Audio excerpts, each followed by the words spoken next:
Hi, fourth grade. Today is day 2 of reading because of Winn-Dixie. We will be reading 2 chapters together. And when we left off with yesterday's reading, the preacher was going to tell Opal 10 things about her mother. So we will start chapter 4 with number 1, said the preacher. We were sitting on the couch, and Winn-Dixie was sitting between us. Winn-Dixie had already decided that he liked the couch a lot. 1, said the preacher again. Winn-Dixie looked at him kind of hard. Your mama was funny. She could make just about anybody laugh. 2, he said. She had red hair and freckles. Just like me, I said. Just like you, the preacher nodded. 3, she liked to plant things. She had a talent for it. She could stick a tire in the ground and grow a car. Winn-Dixie started chewing on his paw, and I tapped him on the head to make him stop. 4, said the preacher. She could run fast.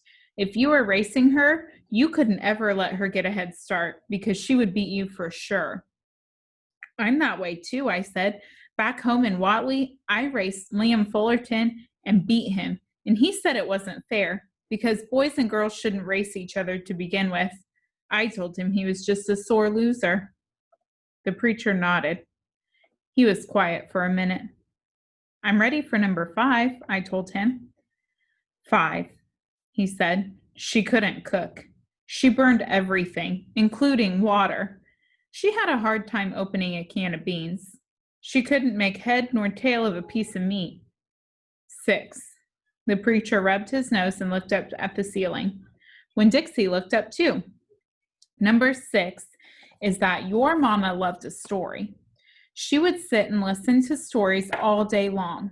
She loved to be told a story. She especially liked funny ones, stories that made her laugh. The preacher nodded his head like he was agreeing with himself. What's number 7? I asked. Let's see, he said.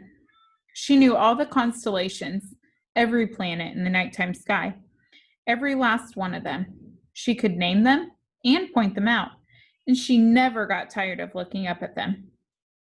Number 8, said the preacher with his eyes closed, was that she hated being a preacher's wife. She said she just couldn't stand having the ladies at church judge what she was wearing and what she was cooking and how she was singing. She said it made her feel like a bug under a microscope. Winn-Dixie lay down on the couch. He put his nose in the preacher's lap and his tail in mine. 10, said the preacher. 9, I told him. 9, said the preacher. She drank. Sometimes she couldn't stop drinking, and that made me and your mama fight quite a bit. Number 10, he said with a long sigh. Number 10 is that your mama loved you. She loved you very much. But she left me, I told him. She left us, said the preacher softly. I could see him pulling his old turtle head back into his stupid turtle shell. She packed her bags and left us, and she didn't leave one thing behind. Okay, I said. I got up off the couch. Winn-Dixie hopped off too. Thank you for telling me, I said.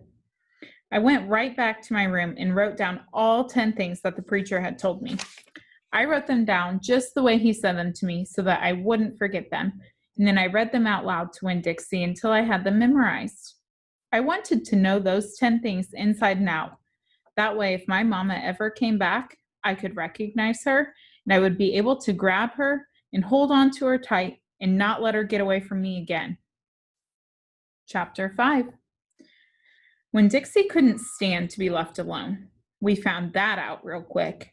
If me and the preacher went off and left him by himself in the trailer, he pulled all the cushions off the couch and all the toilet paper off the roll. So we started tying him up outside with a rope when we left.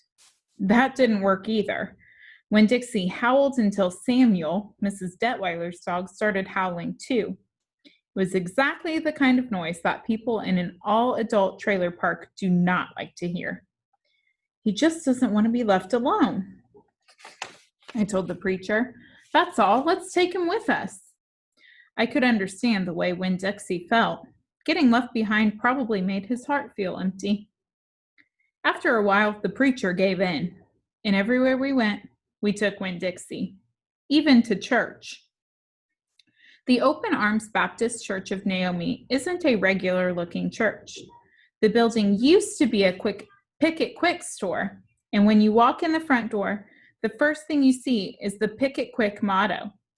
It's written on the floor in little tiny red tiles that make great big letters that say, pick, pick, pick, quick, quick, quick.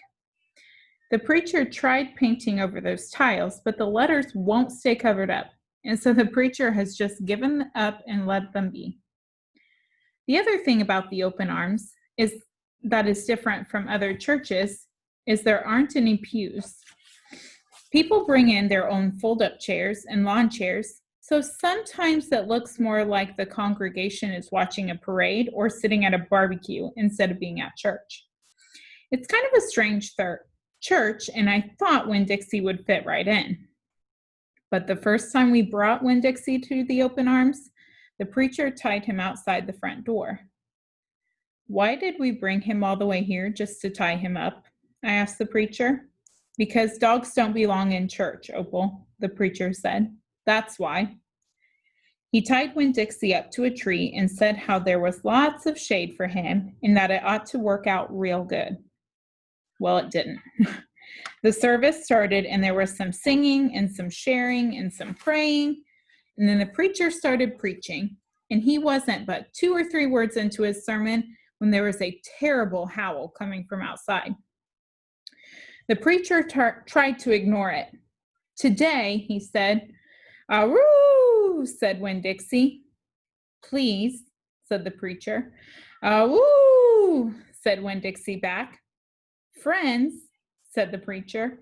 "Up," wailed Winn-Dixie. Everyone turned in their lawn chairs and fold-up chairs and looked at one another. "Opal," said the preacher. "Ow," said Winn-Dixie. "Yes, sir," I said. "Go get that dog," he yelled. "Yes, sir," I yelled back. I went outside and untied Winn-Dixie and brought him inside. And he sat down beside me and smiled up at the preacher, and the preacher couldn't help it. He smiled back. Winn-Dixie had that effect on him. And so the preacher started in preaching again. Winn-Dixie sat there listening to it, wiggling his ears this way and that, trying to catch all the words. And everything would have been all right, except that a mouse ran across the floor. The Open Arms had mice. They were there from when it was a Picket Quick, and there were lots of good things to eat in the building. And when the Picket Quick became the Open Arms Baptist Church of Naomi, the mice stayed around to eat all the leftover crumbs from the potluck suppers. The preacher kept on saying he was going to have to do something about them, but he never did. Because the truth is, he couldn't stand the thought of hurting anything, even a mouse. Well, Winn-Dixie saw that mouse, and he was up and after him. One minute, everything was quiet and serious, and the preacher was going on and on and on. And the next minute, Winn-Dixie looked like a furry bullet shooting across the building, chasing that mouse. He was barking, and his feet were skidding all over the polished Picket Quick floor. And people were clapping and hollering and pointing. They really went wild when Winn-Dixie actually caught the mouse. "I have never in my life seen a dog catch a mouse," said Mrs. Nordley. She was sitting next to me. "He's a special dog," I told her. "I imagine so," she said back. Winn-Dixie stood up there in front of the whole church, wagging his tail and holding the mouse real careful in his mouth, holding on to him tight, but not squishing him. "I believe that mutt has got some retriever in him," said somebody behind me. "That's a hunting dog." Winn-Dixie took the mouse over to the preacher and dropped it at his feet. When the mouse tried to get away, Winn-Dixie put his paw right on the mouse's tail. Then he smiled up at the preacher. He showed him all his teeth. The preacher looked down at the mouse.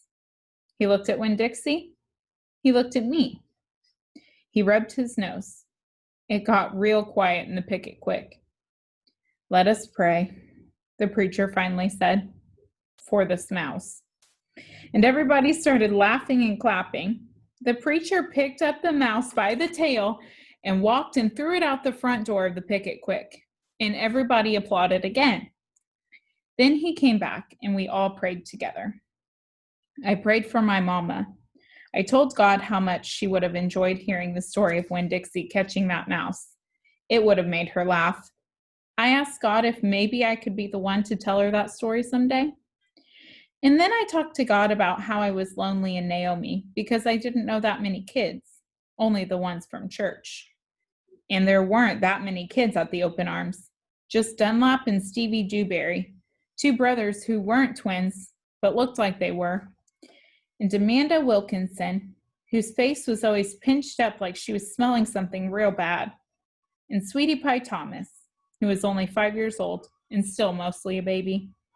And none of them wanted to be my friend anyway, because they probably thought I'd tell on them to the preacher for every little thing they did wrong, and then they would get in trouble with God and their parents. So I told God that I was lonely, even having Winn-Dixie. And finally, I prayed for the mouse, like the preacher suggested. I prayed that he didn't get hurt when he went flying out the door of the Open Arms Baptist Church of Naomi. I prayed that he landed on a nice, soft patch of grass.